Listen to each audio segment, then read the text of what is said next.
Hi everyone, so this is the design that I created. I'm using Mimi's Happy 01. I got this in my May subscription box. So I just apply 2 coats of this and cure it in my LED lamp for 30 seconds.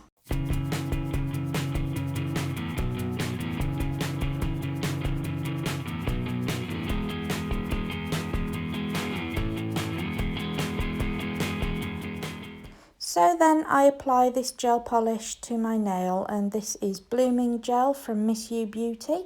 So before I cure it, then I apply my nail art to the nail. And what I'm using today is Pro Gel in the shade Winky Pink and Blue Sky. And I'm using my extra fine detail brush.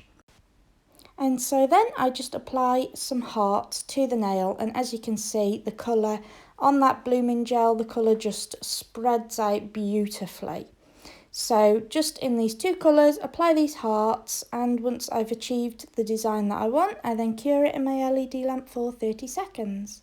And then I go over that with my non-wipe UV gel top coat, and I cure that in my LED lamp for 60 seconds.